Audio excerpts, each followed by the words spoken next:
Welcome to another episode of the Bamateur Hour. I'm Bama John. I'm joined by Will K. In this episode, we will get Will K's reaction to Bama's wild win over South Carolina, 29-22 in Columbia, South Carolina, as they get a big SEC road win. And in my opinion, they essentially steal one on the road after being outplayed for much of the game. Bama's now on a 7-game winning streak, 5-0 in the SEC, 7-1 on the season. Today is Sunday, October 26, 2025, in the year of our Lord. Thank you for tuning in. We now have over 5,600 subscribers to the YouTube channel and growing. We're heading towards 10,000. So come on, get on the bandwagon, join us. Like, subscribe, hit the notify button. And if you're accessing us on the various audio outlets for the podcast, please like, follow, subscribe on those as well. Okay, Will K, give me your quick thoughts on the game, and then we'll dive in because there's a ton of good stuff to go into. But first off, give me your quick thoughts, your reaction initially before we jump into the details. It was pretty scary there for 3 3/4 quarters. Um, did steal one. It's actually a pretty big win now that it was in that we were about to lose it. I think that that really showed that we need to run the ball better. We cannot be one-dimensional. I don't know if we were even one-dimensional this game. We couldn't get anything going on offense. The defense played okay. I mean, they made big plays that, changed the game, that interception and then the fumble at the end. So we did enough to win, but there's a lot to fix. Agreed. So from the defensive standpoint, I thought we were bend but don't break. I mean, the fact that we held them to 22 points and really they got that freebie touchdown off of the muffed punt that went off of Mbakwe. And, again, special teams beats us up and they get one there. And so they get a short field off of that fumble recovery, run it in there. So they get 7 points there. But then you could argue we got a cheapy 7-point on that pick six. Wide receiver bobbles the ball, goes into our guy's hands. He does a great job of getting the ball, running it in. So you could say, yeah, they got a cheap 7. We got a cheap 7. But I thought our defense was bend but don't break. I thought we got hit with some gash plays. Certainly that 54-yard touchdown from Sellers to Nick Harbors. I mean, that was bad. I mean, we just got beat over the top. If you watch that play, and I've been looking at that play today repeatedly, he just takes off running. And if you're the cornerback, you got to see him coming out hard off the line. He is in a full dead-on sprint. He's the fastest receiver they have. He's actually a track sprinter as well. Did you know that? I did know that. So how are they not prepared for him going deep and for them taking a shot play? And he gets behind our whole secondary. You got to read that coming off the line. And the worst thing you can do is get beat over the top. We get beat over the top. They get an easy, touchdown there. And then I thought we got gashed a lot by Sellers. Getting out of, we almost sack him, but he gets out, or, the middle opens up and he runs up the middle because we don't have gap integrity on our rushes. On that touchdown he scored, we didn't set the edge. And if we look at that, so I thought we were bend but don't break, but hey, we held them to 22 points.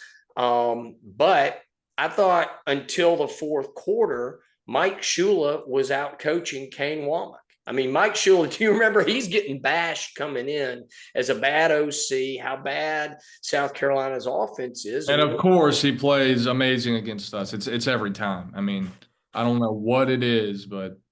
Well, I think those are just some holes in our defense in that we have that bend but don't break mentality. Unfortunately, we got 2 key turnovers to help us win the game, but we've got to be better if we want to win a national championship. I think we're going to the playoffs. I think we're likely to end up in the SEC championship. But if we want to win a natty, we've got to be better on defense and give up less of those chunk plays that get you beat. And then offensively, we had one good drive in the first half. And then the last 10 minutes of the fourth quarter, our offense was clicking and we were in gear and we found our offense. But the rest of the game, so you can argue for 3 minutes in the first half And for 10 minutes in the second half, so basically a quarter, we played really good offense for one quarter and we were off the rest of the game. And they have a good defense, but yeah, that was tough. Our offense was not up to snuff as to where it has been. And we did turn the ball over. We had two fumbles, right? We had the muff punt, and then we had the sack on we had this sack on Simpson, Ty Simpson, when he got sacked, and the ball squirted out there. So, but no picks. But it was just a tough day at the office, and we stole one.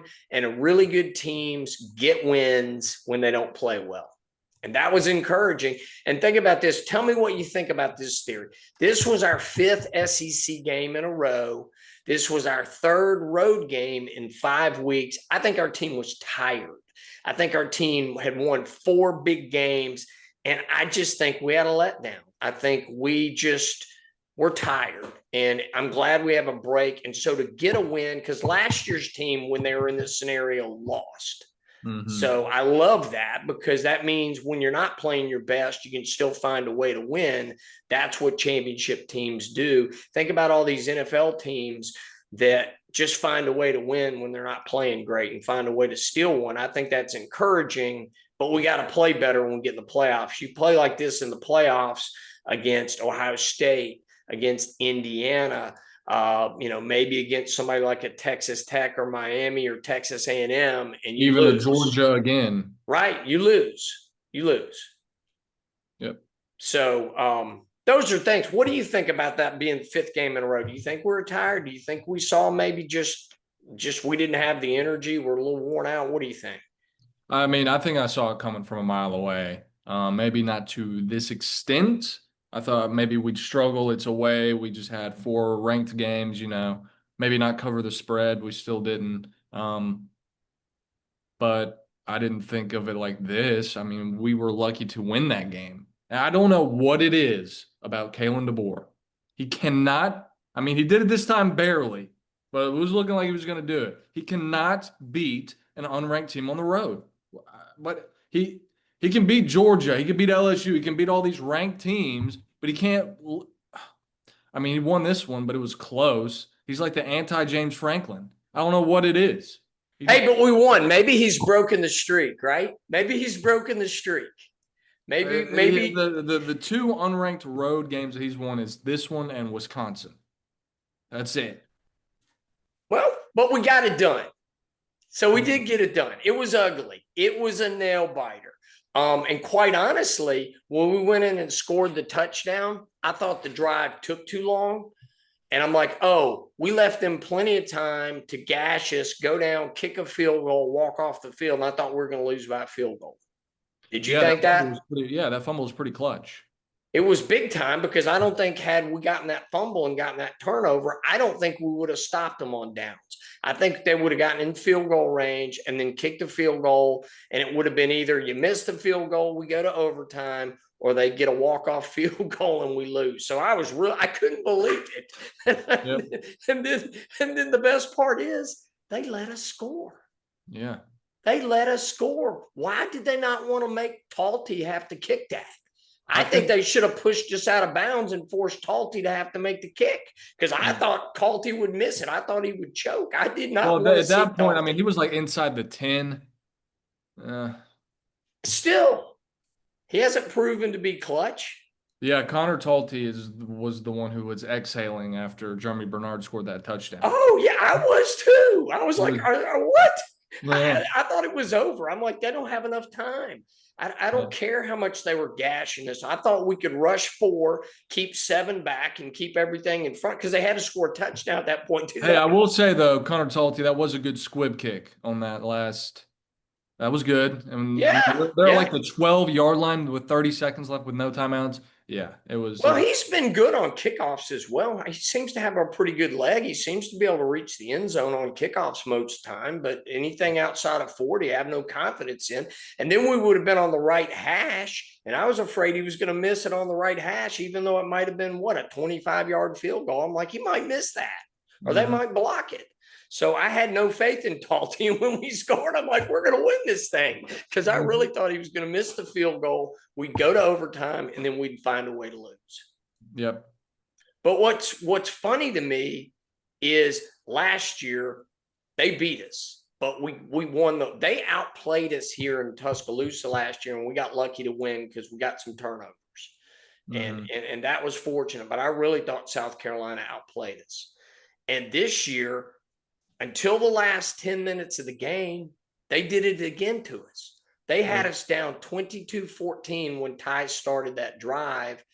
And tell me what you think about this. I think South Carolina was out of gas that last 10 minutes of the game because they don't sub as many players as we do. I think our guys were fresher. I thought Ty was really effective on that. We actually ran the ball fairly well on that drive as well. We made some nice runs. Daniel Hill made some nice plays. We seemed to be able to get plays. And then we got down there and we scored, and then also made that cool 2-point conversion play, which was really cool. I thought they were gassed. I thought that we had them worn out because they don't have the depth that we do. Your thoughts about that? Yeah, I mean, I think that it was just circumstantial, they just, I mean, I don't know. That's just how it went. That fumble was just insane. I mean, besides that, I mean, I wouldn't say they were letting us score. I mean, they did let Jeremy Bernard score, but on the first touchdown, I mean, I think that they were still, playing. No, I think they were, but I think they were tired, is my point. I think they were doing everything they could to stop us on the long drive where we tied it. But I just think they were out of gas, and their depth, their second teamers are not as good as ours, and they weren't confident to put them in. And I don't know, I haven't gone back and looked at how many second teamers were in there because their guys were tired, and maybe we're gashing some of their second teams. But I just think South Carolina was worn out now in the last 10 minutes of that game. I mean, and you got to think, I mean, I know that they're 3-5, but this was a almost top 10 team to start the year. I don't think that they are as bad as their record. I mean, I know Lenore Sellers has been hurt. They only lost to Missouri by like a touchdown. Yeah, they had a lead in the fourth quarter against Missouri. They had a lead in the fourth quarter against Alabama. I believe they had a lead in the fourth quarter. Was it LSU or Texas A&M? One of those. Maybe it was Texas A&M that they had a lead, and they were nip and tuck with Vanderbilt. But then Sellers got knocked out of that game in the second quarter, and after that, it was a runaway.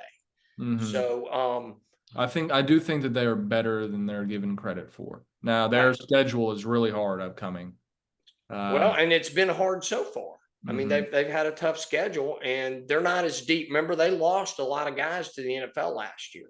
They had 5 or 6 guys get drafted in the first 4 rounds, and they were not able to replace them effectively through the portal. And their recruiting classes haven't been as good as Alabama's either. So they're they have SEC NFL level players, and gosh, Sellers is a Sunday quarterback, don't you think? He's going to play. I think he's better than Milroe. Who would you take if you said you can have one of these 2 quarterbacks to lead you in a game? Would you take Sellers or Milroe? I'd take Sellers.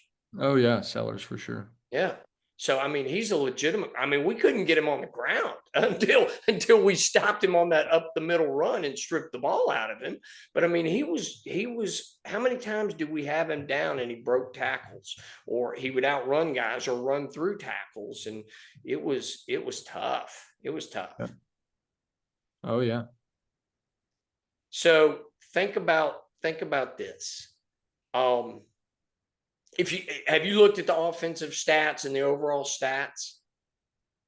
I have not. So I know that they had the ball longer than we did. I know.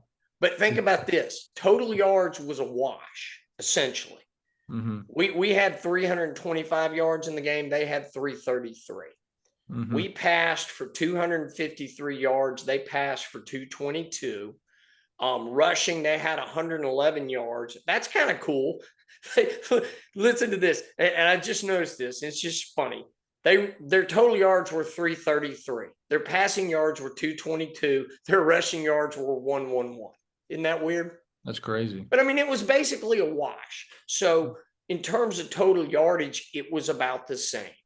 But time of possession, they had 32 minutes and about 30 seconds. We had 27 minutes and 30 seconds. But in the last 10 minutes of the game, we had the ball 8 minutes and 30 seconds. So you take that 8 minutes and 30 seconds away from our time of possession, basically going into the last 10 minutes of the game, they had the ball 30 minutes. We had the ball like 18 minutes. So they were killing us on time of possession till the last 10 minutes in the fourth quarter. And it was an 8-minute drive to score the tying touchdown. Then we strip the ball away, score again, and they get the ball back with like 30-something seconds left. So really that fourth quarter, they were dominating us. They were ahead in score, 22-14.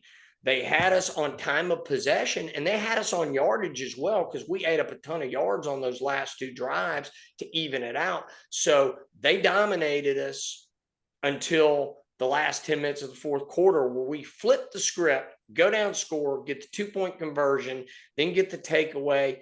They give us the touchdown instead of pushing us out of bounds and force us to field goal. And all of a sudden we end up essentially tied on all the stats other than time of possession and win and still won, which I love. But what a crazy, crazy thing.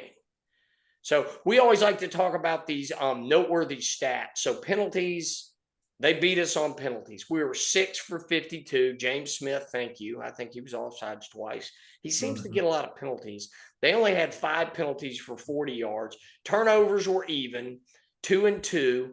We had a pick 6. They got the muff fumble and converted that into a touchdown. So that was a wash. They beat us on time of possession. Total yards was essentially a wash. So it was just a narrow, almost inexplicable win when you think about all that.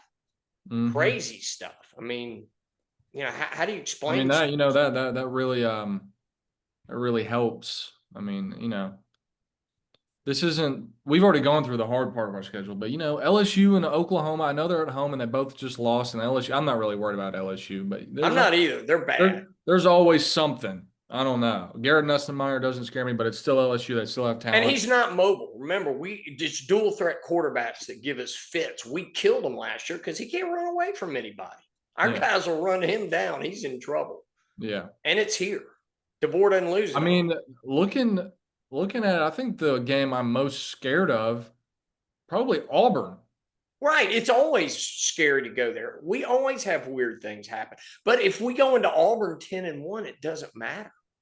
Because if we go into Auburn 10-1, then we're 7-0 in the SEC.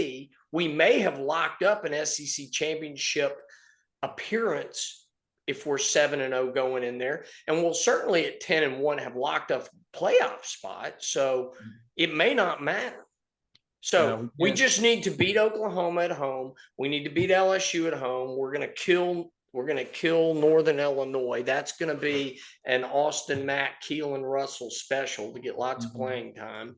But we need to win those 2 games, and then we're in the catbird seat. Yep. Looks like, for now, if everything holds, we keep winning. Looks like we'll be playing Texas A&M. Right. Now, but they've got some games, there's a lot that can play out between Georgia, a 1-loss Georgia. If Texas A&M loses a game, maybe loses to Texas or whoever else they've got on the schedule. If Ole Miss goes undefeated the rest of the way, it's going to be really interesting to see. But I think it's going to be one of those 3 teams, don't you? It's going to be Alabama. So if we win out and Texas A&M wins out, then it's Bama versus Texas A&M. Right. No doubt. Yeah. But, Texas A&M could slip up and lose. They were in trouble in the first half against LSU, and we both agree LSU's not that great. Texas, you just don't know what you're going to get. They're dangerous. They got lucky to win, but they're dangerous. All right, let me Let's go send back. them. All right, sorry. No, let me, because we're going to talk about all this in a minute. But let me go back to a couple other things I want to point out in the game, and then I want to talk about kind of heroes of the game, guys that played really well, and get your take. But think about this: Bama had 5 3-and-outs. We punted 5 times in this game, and we turned the ball over on downs 1 time as well. We had 6 empty possessions. We haven't punted 5 times in any game. I'm not sure we've even punted twice in a game other than this game. How crazy is that? Yeah.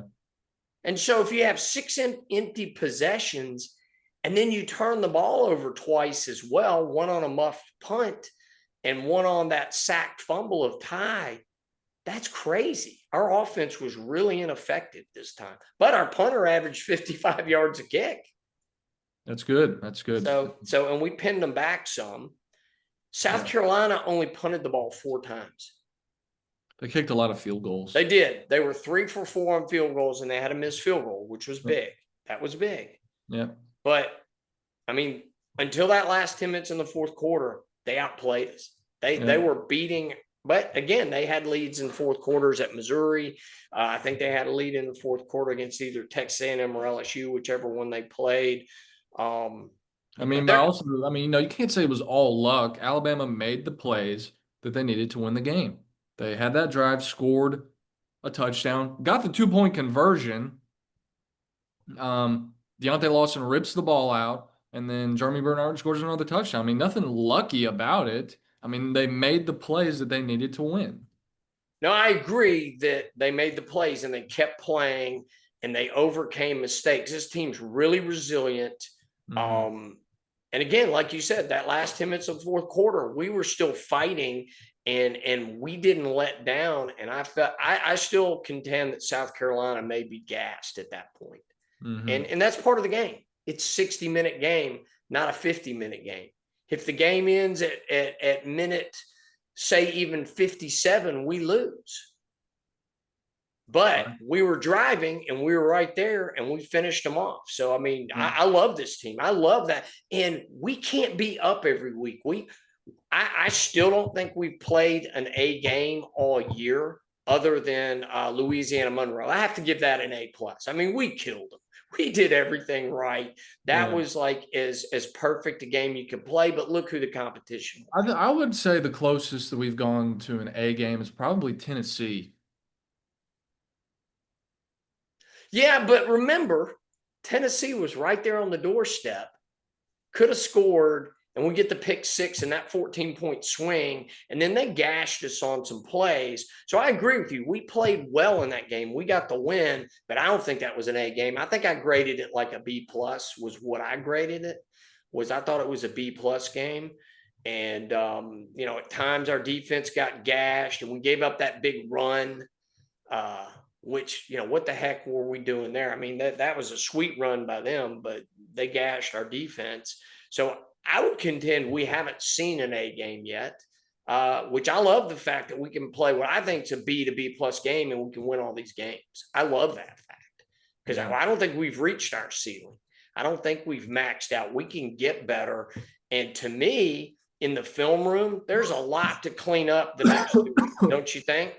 Oh, yeah. I think the players can get better. The team can get better. So I'm encouraged that we can play better. We can do better. I think Ty's been great this season. I think he's played at an A level all season. I think Jeremy Bernard's played at an A level all season. Yep. I think Brailsford's been great. I don't think anybody else on our offensive line has been great, but I think Brailsford's been great on the O-line. Tell you who else I think has really played well all season is Cuevas. Yeah. I think he's been money. I think he's been money on blocking. I think he's been money on clutch passes and making clutch plays. I've really been impressed with him. But on the offensive end, other than that, I can't think of anybody that I think's played at a consistent A level game in and game out. I mean, thoughts on that? Jeremy Bernard. Oh, well, I said Jeremy. I thought I said Jeremy. But Jeremy's been money. He's Mhm. been the receiver week in and week out that just you can always count on running the ball, blocking, catching the ball, running precise routes. He's been great. Yep. Um, and then defensively, uh, I don't think any defensive player game in and game out has played well. I think we've had guys that are playing well and that have played well, but I think game in and game out, I can't say like Yanze Pierre's come on, but where was he at the beginning of the season? Tim Keenan's been hurt, so you have to give him a pass on that. Deontay Lawson's made has missed plays that he needs to make to be good. He's been really good, and we've had guys make plays. Love Bray Hubbard, but he's had some bad moments. He's had some great moments, but bad moments. So defensively, we can get a whole lot better. So I love the I fact. think the closest guy maybe on defense would be Justin Jefferson, maybe. Yes, yeah, but he hasn't been great every game. Yeah, but he's probably the closest one. Well, and I can show you this later. I'm going to put up a quick vid on this, but there was a play where we rushed 5 guys and the middle just opens up and Sellers scoots up the middle. Well, Jefferson and 2 other guys were all blitzing on that side, and Jefferson should have blitzed right in that middle gap that opened up, but he Hmm. chose to follow another guy, and it just left the open up. So, I mean, JJ missed his assignment. I mean, when you see an open and you're blitzing, you see an open in the middle to get to the quarterback, go there. It's kind of like a running back. When you see the hole open up, just run through it when you're blitzing. So Yeah. JJ missed that. And it was a big play because Sellers scooted for a lot of yardage and they got a field goal out of that drive. They didn't get a touchdown, but they got a field goal out of it. So he's been really good, but he hasn't been perfect for sure. There's stuff for him to be more disciplined and such. So I just wanted to point that out. All right, what else in this game kind of stood out to you? Things to note. I think we got to make a change at running back. I mean, we cannot run the football well at all. So what does that Put in mean? AK Deer. Well, I mean, do you think Put I him thought in. I thought Daniel Hill was great in the fourth quarter. I Yeah, mean, I mean, he would be a change though. I mean, Jam Miller's just not, he's just not doing it. I mean, I love Jam. He was good last year. Um, I don't know. We can't run the ball very well. We need to be able and to. how much of that's the line not run blocking effectively, and how much of it is because I think to me, Jam and Daniel are the 2 most effective running backs we have right now. I don't know. We haven't seen AK Deer, and it wouldn't bother me to start Daniel Hill and then rotate in Jam. But You know who I thought would have a lot more playing time and who has had virtually none? Dre Washington, No. no. Richard Young. Oh, he's buried. He must have issues that we don't know about because he's Yeah, not getting any playing time. no, he's not out there at all. And have you heard this? Because I heard that Daniel Hill, early part of the season, had been fighting injuries, and that's why we haven't seen him to the last 3 weeks play much. Is that even through the Georgia game, there were some injury issues, and maybe due to that, he wasn't up to snuff. But all of a sudden, he came up big in Missouri, right? He played Mhm. well in Missouri, played well against Tennessee, and he was huge. He had 4 catches for 76 yards in this game, Mhm. and he came up big. So what would your answer be right now if you're Kalen DeBoer? What would your answer be at running back? Who would you start? Probably Daniel Hill. I mean, Jam Miller just looks like he's just weaving. He's just like he doesn't pick a hole and just go. He kind of just, I don't know, wades and sits there. He did have a big run that got called back. Yeah, and that That- stunk. That yeah, stunk. that did suck. And again, that points to our offensive line. Maybe try a different run scheme. Not just, out of the shotgun, just halfback dive. Under Yeah. center, handoff so that Maybe you can like a do some play pit, maybe like a action. pitch or something. So run more pitch plays. I don't know. You gotta shake it up. That halfback draw did work. Yeah. I just the run has just not been there at all. Well, other than like give it to Jeremy Bernard or Yeah, I Ryan mean that Williams on the swing, we those kind can't of run the stuff. ball so bad that we line our receiver at running back. Or you do a jet sweep or you do some of those other kind of things that count as run plays. But Yep.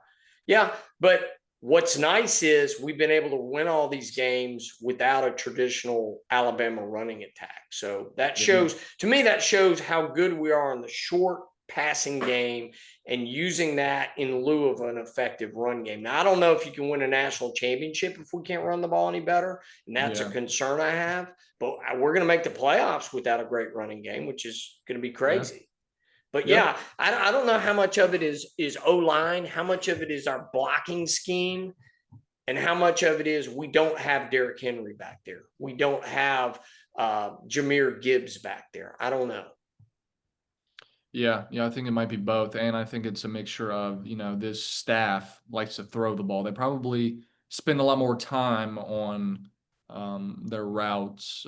They spend more time Pass blocking, all of yeah, that. they worry more about that than they do um, the run, I think. Because at Washington, that's all they did. They threw the ball.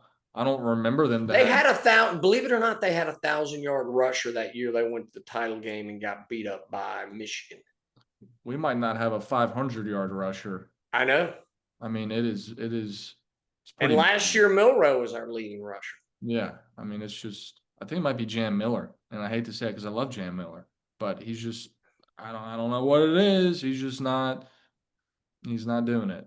Well, and tell me what you think about this, but I don't think Jam has that extra gear to run away from people. Because Derrick Henry would get to the second level and he'd be gone. He could run away from the defensive backs. Jameer Gibbs, he would leave him in the dust. Hmm. Um, I think Jam may be more like a 4-6 kind of running back, not a 4-4 or 4-5. I don't think he's got that extra gear. Nope. And that hurts. Daniel Hill seems to be a load. Yeah. He seems to be a load. I'm a big fan of his, and of course, early in the season, I thought he was going to be the number one running back, and he's now where I thought he would be earlier in the season. I don't know how much of it was injuries, how much of it was lack of being able to execute what they wanted him to do. I'm not sure, but he's getting the playing time now. So on the offense, I noted these four players as I thought who had outstanding games or were really key to the win over South Carolina. First one I said is Ty Simpson. We don't Yep. win that game with Jalen Milrow. If Jalen Milrow's back there, we don't win that game. Nope. So hats off to Ty. He played great when we needed him to. He didn't have a great game. It was actually probably his worst game since Florida State, but he came up clutch because the drive in the first half where we went down and scored, and I think we scored on a fourth down pass to Cuevas to put Yep. 7 points on the board. So he had a great drive in the first half. And then when we needed him in the fourth quarter, he came up big. And how many scrambles did he make to where it looked like he was going to get sacked to pick up positive yards or get a first down or to move around in the pocket to buy time to make a nice throw downfield? I thought he was really good, even though it wasn't one of his best games. We don't win that game without Ty Simpson. Thoughts about Ty? Nope. He's good for about 250 yards and 2 touchdowns every game, and that's what he did here. He And did have no a fumble, picks. but that was yeah, and no picks. I know he's only thrown one.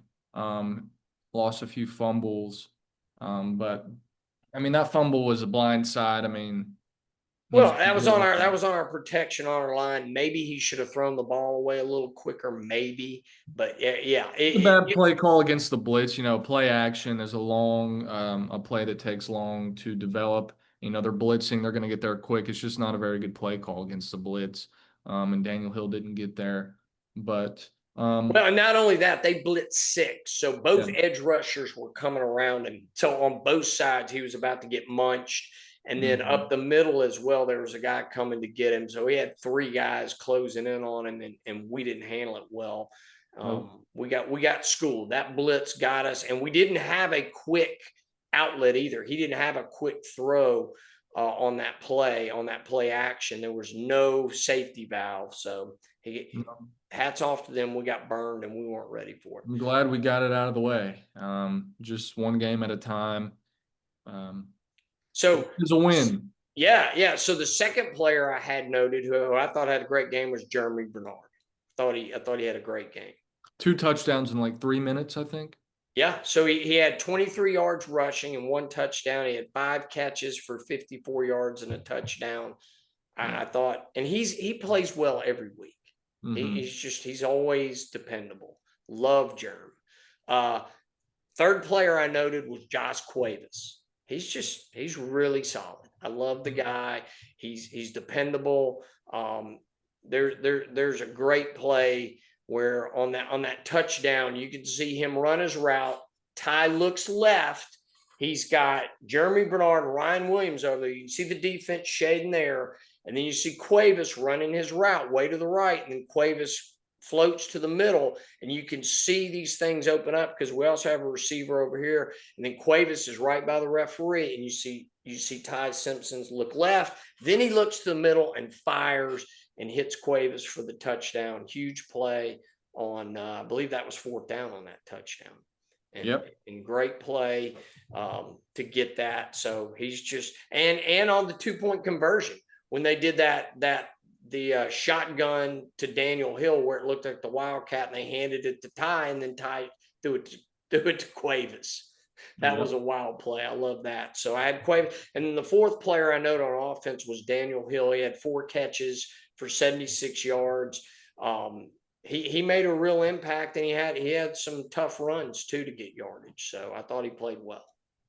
Trying to think, what is our longest rush from a running back not against Louisiana Monroe? No idea. I don't think it's a lot though. I mean, I don't think it's 20 yards. Yeah, I'd have to look that up, but I don't think we have, and we certainly don't have anybody that's taking it to the house like we've had previous Bama backs do go 50, 60 yards to the house. Well, I mean, AK Deer did against ULM, but that's why I said not against ULM. Yeah. Right. But I mean, against quality D1 opponents. Yeah.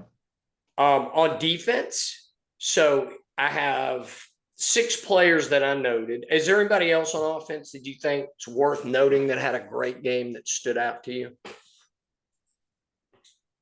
No, not really. Okay. So on defense, I said Deshaun Jones, pick 6 for an INT, and he also had 3 tackles. Yeah. So put him down. Any other comments on Deshaun Jones? And Nope, he made that touchdown interception. I didn't see him making too many mistakes either, so yeah. Justin Jefferson had 7 tackles and 1 sack. And Yep. the only one I saw where I thought he blew it was when he blitzed and he had the opening up the middle. If he'd blitzed through there, he would have tackled or sacked Sellers. And yet he chose to go where there were 2 other guys also trying to blitz, and he got tied up, and that just left. It was like the parting of the Red Sea, and it just opened up in the middle, and you just see Sellers squirt through there, and he runs it for like 25 yards and a first down. They get a field goal out of that. So that was a mistake he made, but he's so aggressive, and he's a playmaker all over the field. So any other thoughts on JJ? Nope, probably our best defensive player right now. I think he's great. Nakai Hill Green had 7 tackles, and I thought he was very impactful in the game. So I noted that. I think he's really doing a lot on defense now, and he's making an impact. Thoughts on Green?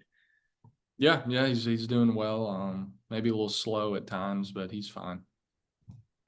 Next player, huge play. Deontay Lawson, strip fumble of Sellers, and he had 7 tackles on top of that. He had a really good game. He did. He was part of that bend but don't break defense, and he plays hard. And I don't think he's lost a quarter step, a half step after the injury, but man, does he play hard, and he likes to hit and he gets after it. Yep.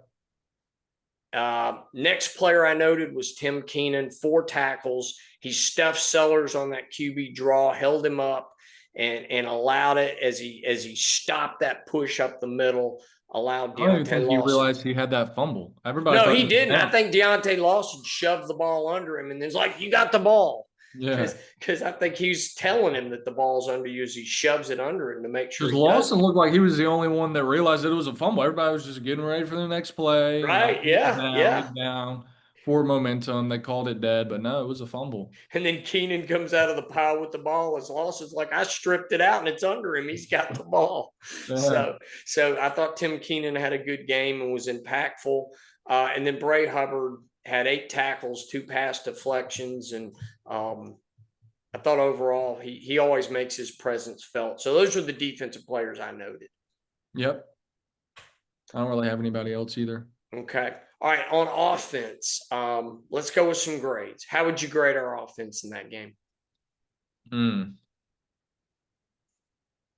Maybe like a C.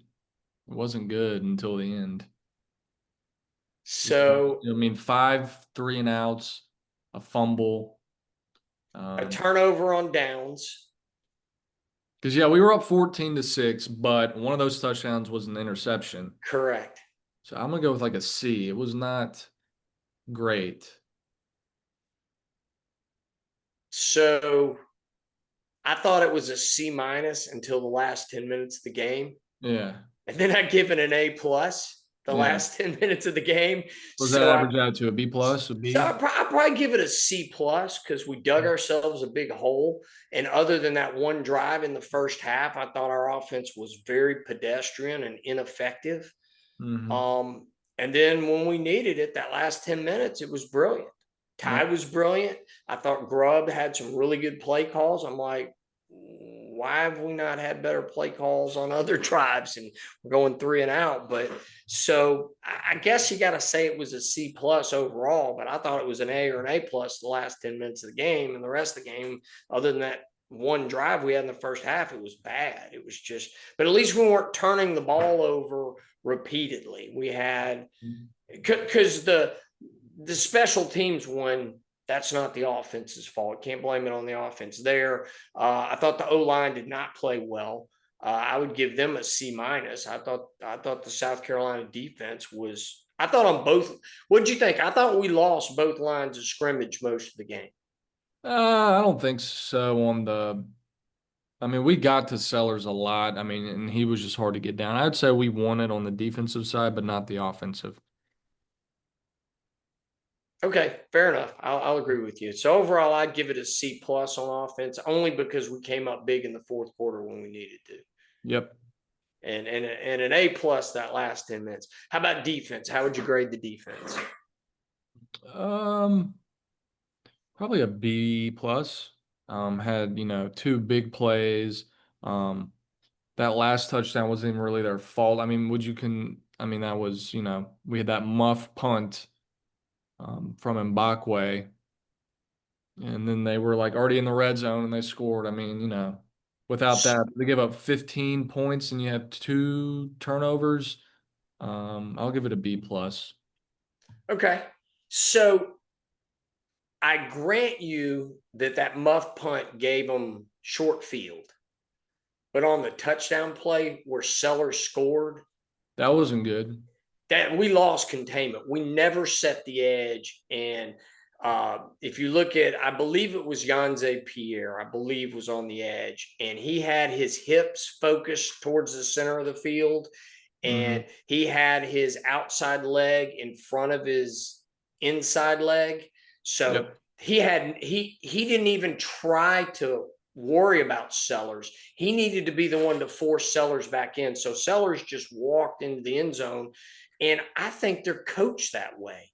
I don't think we do a great job of setting the edge. And I think our defense is really effective when we do. So I did not like the fact that he had such an easy time because he fakes it, keeps the ball. And so, I mean, Sellers is so good, you have to account for him every play. You can't just peek in and go for the running back and think he's going to hand the ball off.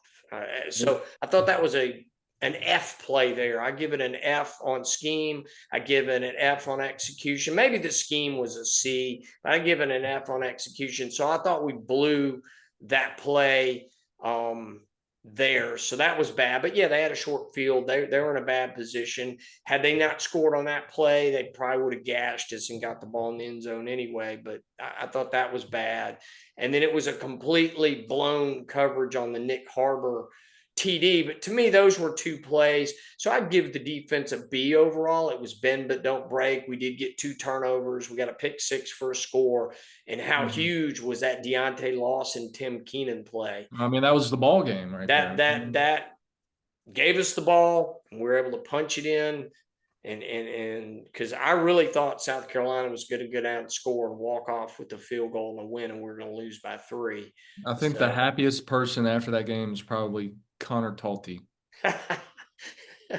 He was probably sweating bullets over Oh there. yeah, yeah. Well, and how much was Kane sweating bullets had we not gotten that turnover? Because what if his defense had allowed South Carolina to go down there and score the winning field goal? He would have been sweating it too.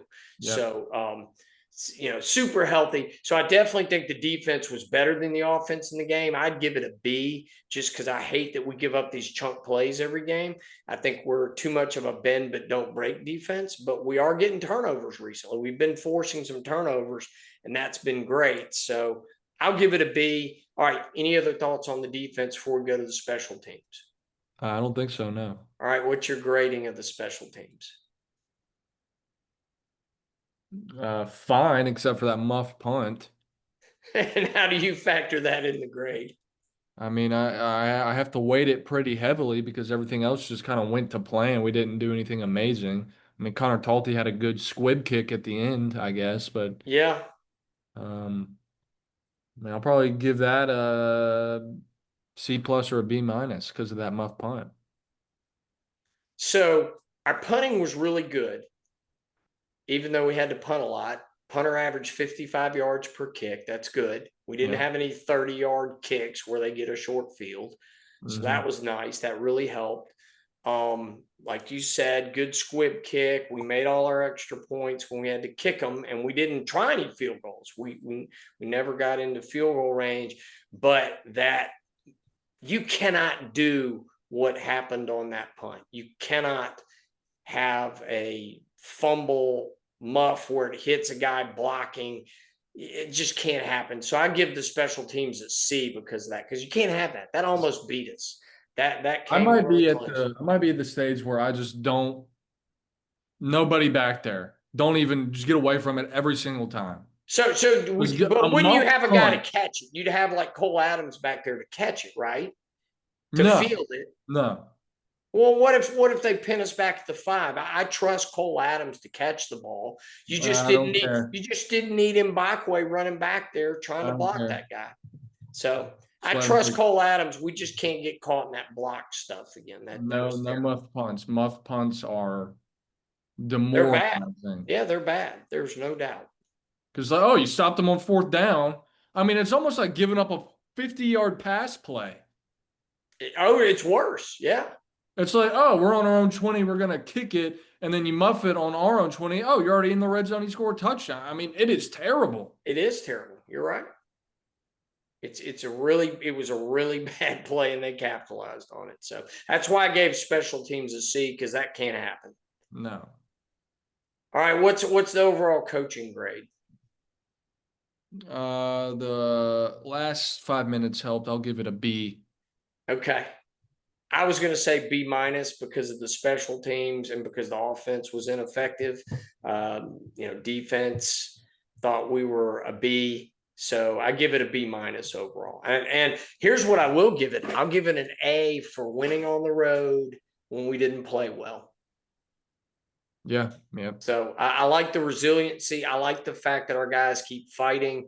I like the fact that when we dig ourselves in a hole, we've been able to get out of that hole. Other than FSU, we've been able to get ourselves out of a hole when we've gotten in a hole in these games, Yep. which is huge. So what about overall grade for the win? It's an A because we won on the road against an unranked team, and DeBoer has trouble with that. I agree. All right, It's the black hoodie. yeah, well, hey, any SEC road win to me, I don't care whether we win by 1 or win by 25, is a good win. Yep. And how many games did Saban win on the road where we would barely win? We'd win by a field goal or we'd score a touchdown. He had a lot of road wins where he would say we didn't play our best, but we got it done. Yeah. And I think if you go look at those championship seasons, anytime he won a natty, I mean Tennessee. What about the block kick at the end of the first championship game where we blocked 2 kicks in that game? Yeah. Tennessee had a chance to beat us. So On the road at Auburn many times. yes, yeah, Ole Gravedigger. Miss, Ole Miss comes to mind when we were down 24-3. Yes, Um, there's others, but anyway. there's a bunch. There's a bunch where we've had that happen. So, all right, let's go through some key games. I want to get your reaction to some key games that happened this weekend. So I'm just going to read them off. First game, Virginia beats North Carolina in overtime to remain in contention for the ACC championship, and Virginia only has 1 loss. Any thoughts? Surprised me a little bit. North Carolina is not very good. No, they're not. Yeah. But maybe they're improving, and maybe the coaching of the hoodie, the original hoodie, maybe Belichick is starting to have an impact, and players are getting better, and he's finding who his best players are, even though UNC, I agree with you, not very good. But Virginia, what do you think? Do you think they can make the playoffs, or are they going to get exposed? After that, they might lose to somebody, but It was on the road. It was in Chapel Hill. It wasn't in Charlottesville. yeah. I think the ACC's only going to put 1 team in the playoff. They might get 2 in, but they're not getting 3 in. There's no way. So they're going to eliminate each other in some fashion, but Virginia's only got 1 loss. They're still in it. Yeah, for sure. Memphis beat South Florida to keep Memphis in contention for the G5 spot. I assume South Florida after that loss is done. But any thoughts on that game? Yeah, I mean, it's just kind of whatever. I guess South Florida's just out of it now. That's what I think. Yeah. Indiana ends the UCLA winning streak as they roll over them. They killed them. They killed them. Indiana might be legit. I think they are legit. I think that Big Ten championship game will be really, really good.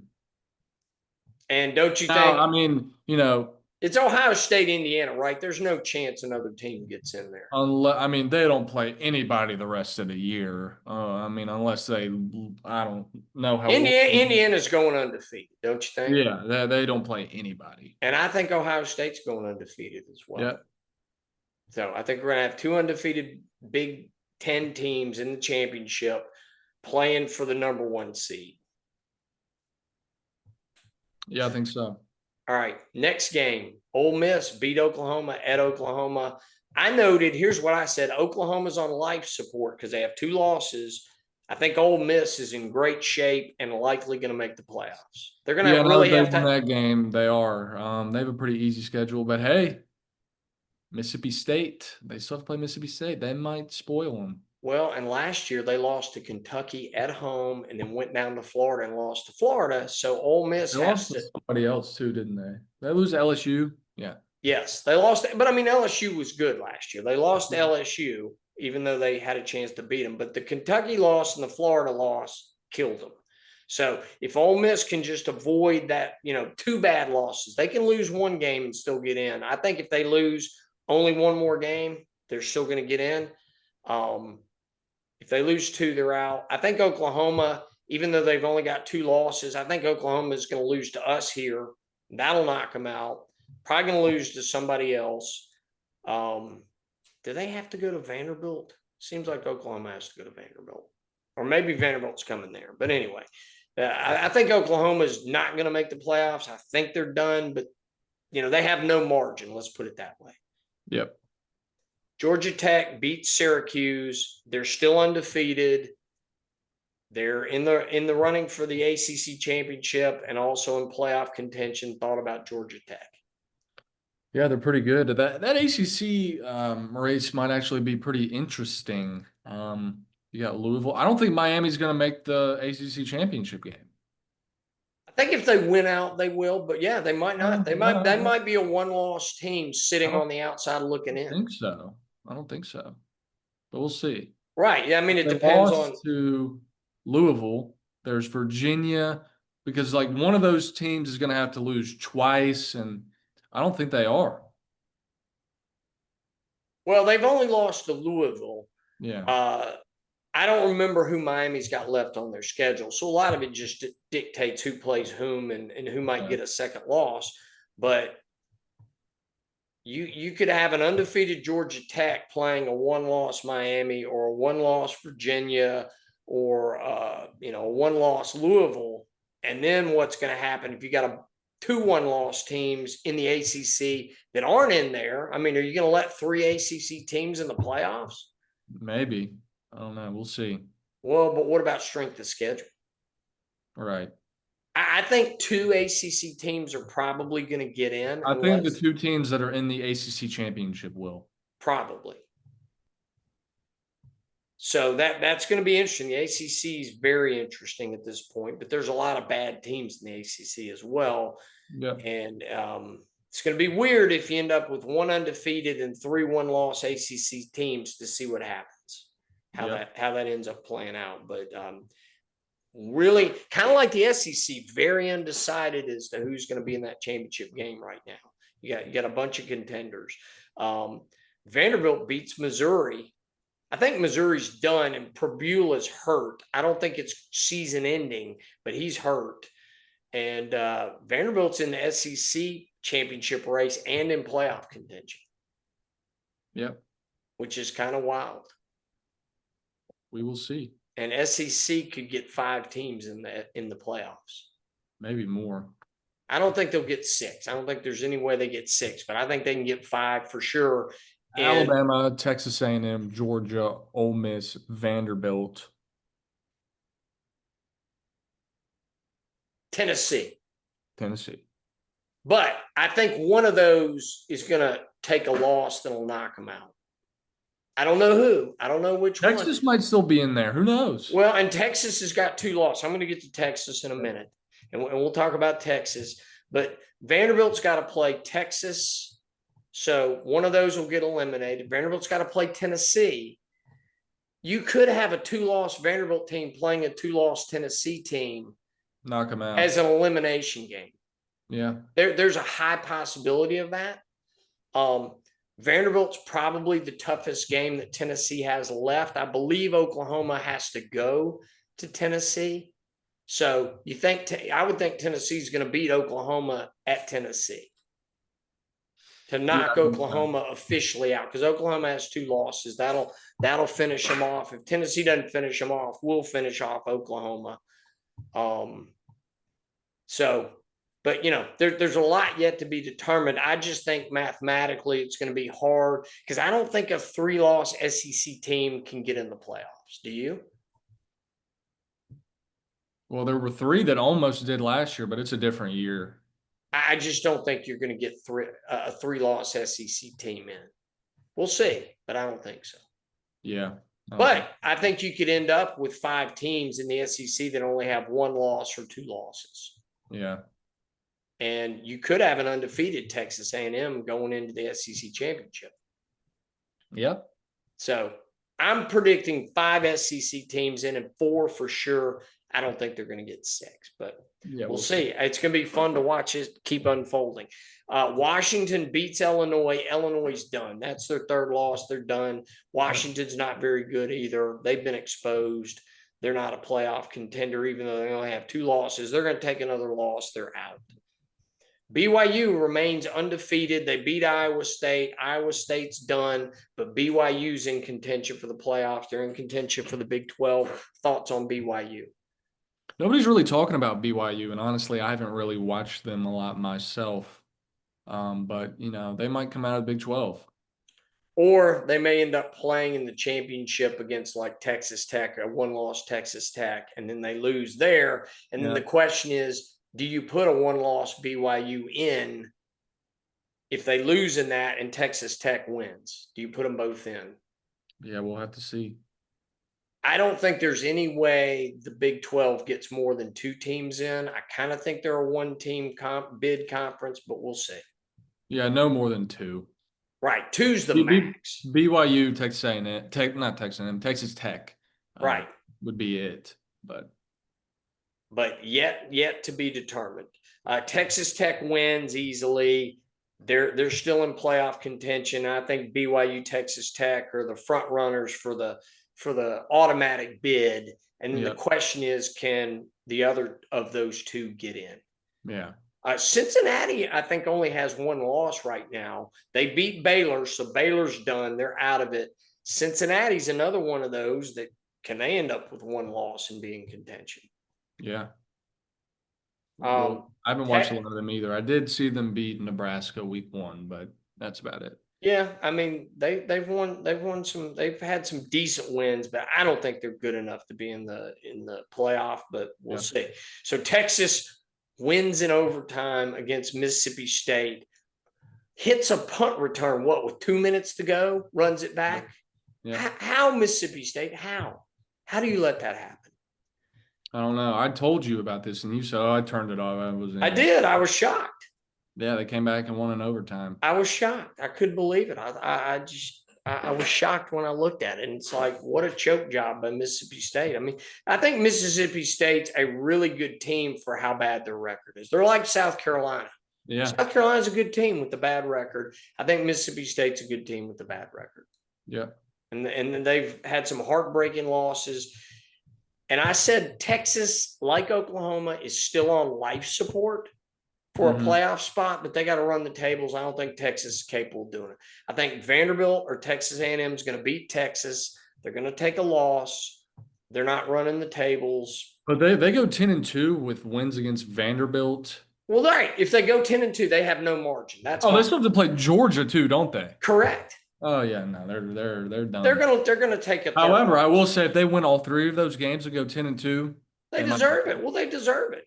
Yeah, if they go, any SEC team that goes 10-2 is going to the playoffs. I just don't think Texas can do it. Yeah, they might lose like 4 games. Right. I think it's more likely that they lose 4 games than they only lose 2. Yeah. If you said bet on them losing 4 or bet on them only losing 2, I'd bet on them losing 4. Because they should have lost to Mississippi State and they should already be eliminated. So how lucky was that? I can't believe Mississippi State gave up that punt return. Oh yeah. Crazy. So Oregon wins over Wisconsin, but they didn't beat them very badly. So my comment was Oregon looked mid. So I think Oregon's going to the playoffs, but I don't think they're that good. No, I think 20 wins against Wisconsin. Wisconsin is terrible. I know they're terrible. We crushed them. We crushed Wisconsin. So I don't think Oregon is a true national championship contender to win it, but I think they're going to go to the playoffs. I think they'll be the 3rd team out of the Big Ten to go. And I think the Big Ten will only put 3 teams in the playoffs, but I think Oregon's going to get exposed in the playoffs Indiana already exposed them, but I think they'll get exposed again as not being that good. For sure. Miami wins over Stanford, still a 1-loss team, still in playoff contention, still in contention for the ACC championship. I don't have much else to say except that Miami just needs to keep on winning if they want to go to the playoffs. Yep, pretty much. Because remember last year, they looked like they were going to go to the playoffs, and then they lost to Syracuse. Yes. Yep. Cam Ward. And didn't even make the ACC championship. Clemson got in there, and Clemson beats SMU. And because everybody was talking about these 3-loss, Alabama, South Carolina, Ole Miss. Nobody was talking about Miami potentially getting in. Everybody wrote them off, and they only had 2 losses. Correct. Schedule. Because they didn't have any good wins, and they took a bad loss to Syracuse. Yep. So Louisville wins again, and Louisville's still a 1-loss team in the ACC and in playoff contention. The ACC race is going to be very interesting to see who comes out of there. Yep. To me, it will. If they're truly looking at strength of schedule, I don't think you can put 2 ACC teams in and put 2 Big 12 teams in, because I think both of those conferences are weak in their strength of schedule. But it could happen. Well, let's see. 5 SEC, 3 Big 10. That's 8 already. You got to have a. And Notre Dame's probably going to run the table. We'll talk about Notre Dame, but they're probably going to run the table. There's going to be some teams not get in that you're like, what? I mean, they should be in. Right. And they're They're going to put a group of 12 in. So if Notre Dame and that only leaves 2 spots. mm-hmm. Somebody's So not getting in. They yeah, probably should. yeah. So it's going to be very interesting to see. And if the Big 12 and the ACC get 2 teams in, that's going to take away from an SEC team. Yep. So gonna be very interesting. Texas A&M still undefeated. I mean, they're in great shape. Do you think if Texas A&M goes undefeated, they go 13-0, should they be the number 1 seed in the playoffs over Ohio State and over Indiana? Maybe. Because their strength of schedule will be through the roof. Yep. Maybe. Yeah. So I think Texas A&M is the only team in the SEC that could be the number 1 seed. I think if Bama goes 12-1, I think Bama will be the number 2 seed. But I think Texas A&M could be the number 1 seed if they run the table. Yeah. They probably should be. Yeah. Because, I mean, let's face it, the Big Ten is not that good of a conference. Dave Portnoy would disagree with you. They're not that good. Yeah, they got to go up against Rutgers and Maryland and Northwestern and UCLA. I mean, USC's not that good. Michigan's okay, not great. I'm sorry, Dave Portnoy, but they're not that great. Michigan's not that great. Iowa. Illinois. I mean, Syracuse. Penn State's terrible. Maryland. Yeah, not good. Yeah. So it's funny. So next one is Michigan beat Michigan State. I put Michigan down as they're on life support. They got 2 losses. They can't lose the 3rd game. And I'm not sure even a 2-loss Michigan gets in, but I think Michigan's going to lose to Ohio State. I think Ohio State goes to Ann Arbor and takes care of business. You never know with them. Who knows? You don't, but I think Michigan's going to get a 3rd loss somewhere. They're not going 10-2. No. I don't think. But we'll Nope. see. Tennessee wins over Kentucky. Tennessee has no margin. I think a 3-loss Tennessee cannot make the playoffs. Tennessee's got to win out, but their schedule's set up so they can win out. Yep. Vanderbilt. They got I believe they got Vanderbilt, Oklahoma, and Missouri. I think they've got all 3 of those, but those are all winnable games for them. I believe they have Vanderbilt and Oklahoma at home. Correct. They do. So they're favored in every game they have left to play. So Tennessee's got a good shot at going 10-2. They're still in but they have no margin. They have no margin to a 3rd loss. They're out. Houston wins over Arizona State to eliminate Arizona State. Houston's only got 1 loss, I believe. yeah. So I guess they're in playoff contention too. Guess all right, let's talk about the SEC standings. You got Texas A&M at Bama are both 5-0. Ole Miss, Georgia 4-1. Vandy's 3-1. Texas is 3-1. So that Vandy Texas game, that's an elimination game. Mm-hmm. Tennessee at 3-2.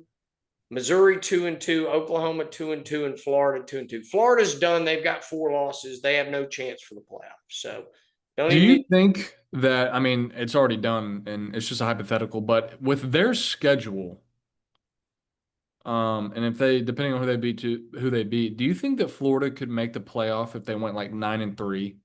But they've already lost 4 games. Well, that's what I'm saying. I know it's a hypothetical. It's already happened.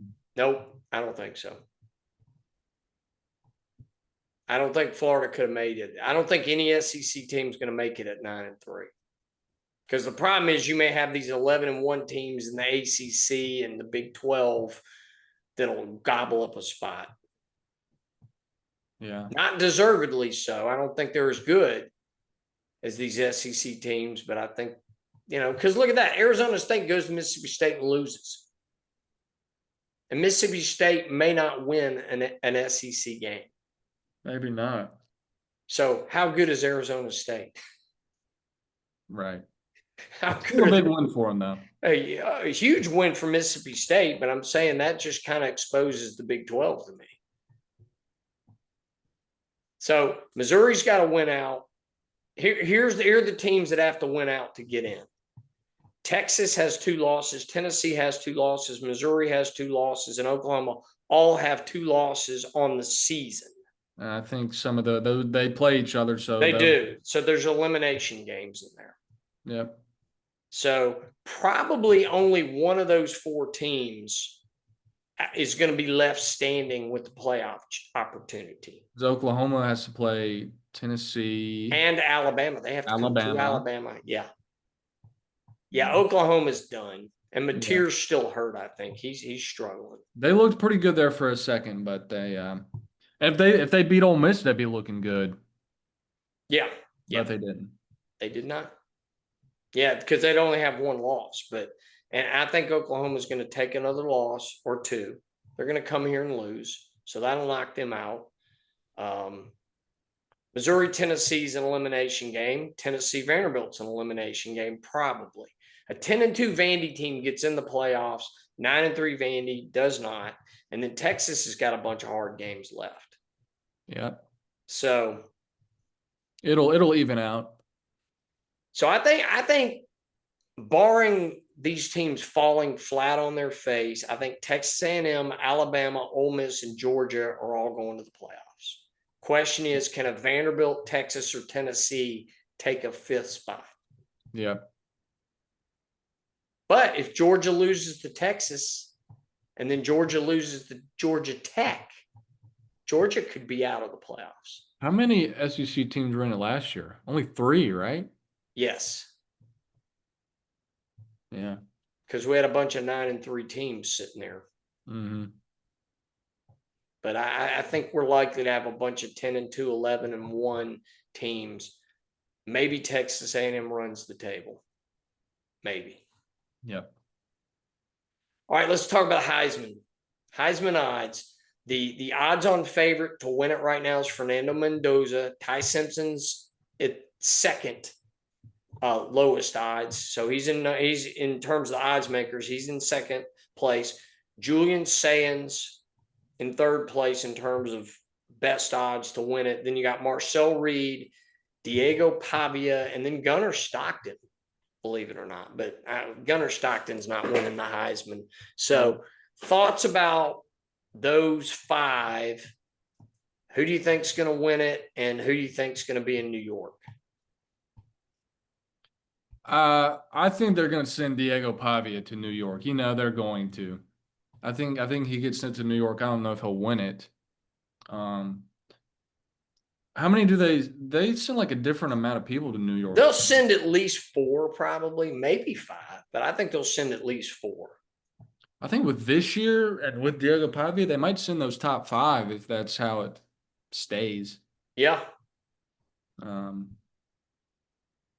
Julian Sands he's just winning. He's not putting up video game numbers or anything. He's got good numbers, but not video game numbers, but he's got incredible defense. Simpson's had a bunch of good wins. He doesn't put up video game numbers, but he's just solid every week. Well, and his interception to touchdown ratio is exceptional. Yeah. And everybody knows what Milroe did last year with essentially the same team and how Simpson's doing. And if you're arguing the Heisman is the most valuable player on the best team, he's been incredible. Yeah, he has. And clutch. Yep. Marcel Reed, that's going to be an interesting one too. And again, a lot depends on how these next 4 or 5 weeks go. But no one has separated themselves like a Joe Burrow. Yeah. Or like a Jaden Daniels or like a Derrick Henry. No one has just totally. What did this list look like before the season started? Were any of these guys here? No, none of them. None of them. I mean, who'd you have? Arch Manning. You had John Mateer. Drew Aller, John Mateer, K. Platt. No, none of these. None of these guys were in the top 5. I think Arch Manning was like the odds-on favorite. Yeah, he was. It's Yeah, he's crazy. toast.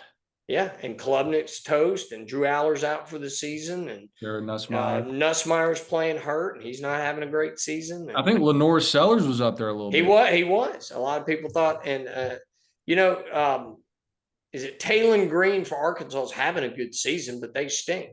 Yeah. He's really good, but they stink. So, Yeah. all right, odds to make the quarters of the college football playoffs. I'm going to read you who the top 8 are.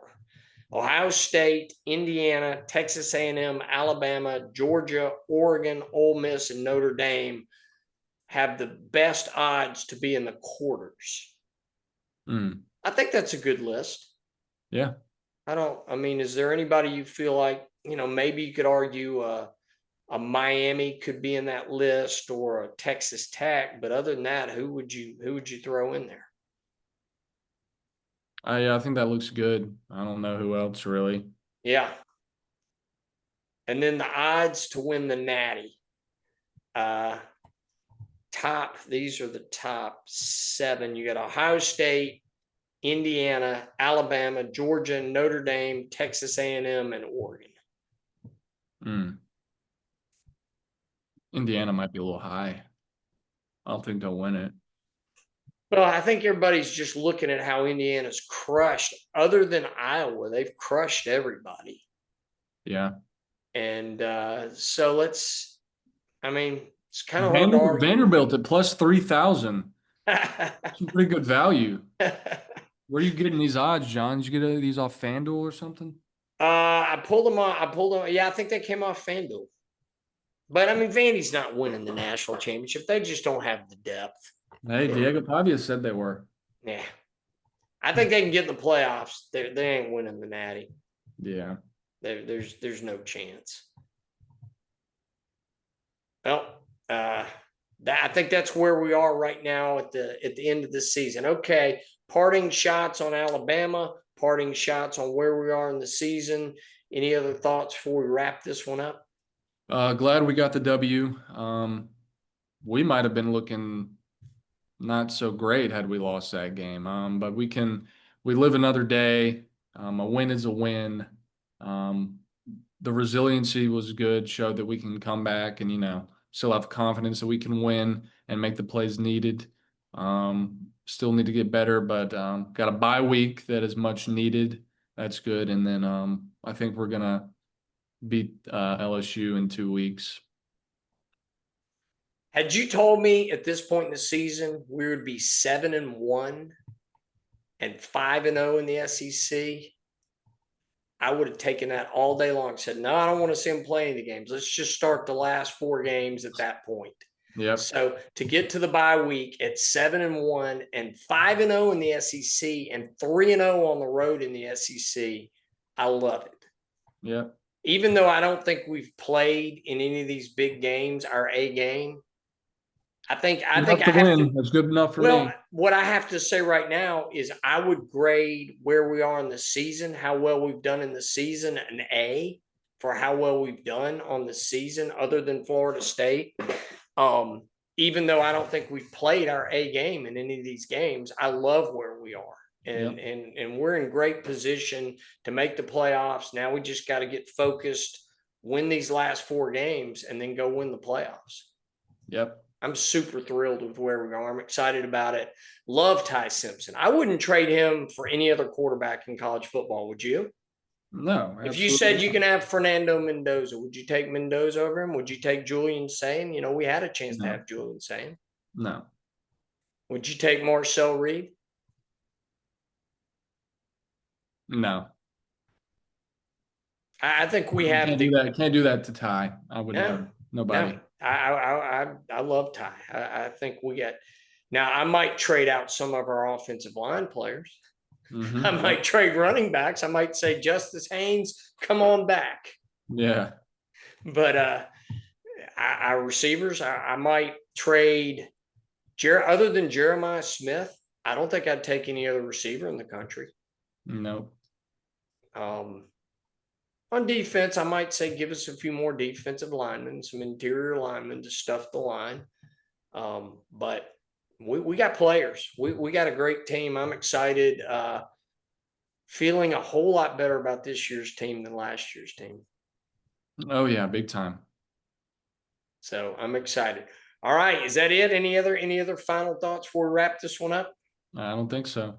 All right, everybody, thanks for listening. Subscribe, follow, like, hit the notify button wherever you access the podcast. We thank you. God bless and roll tide. Roll Tide.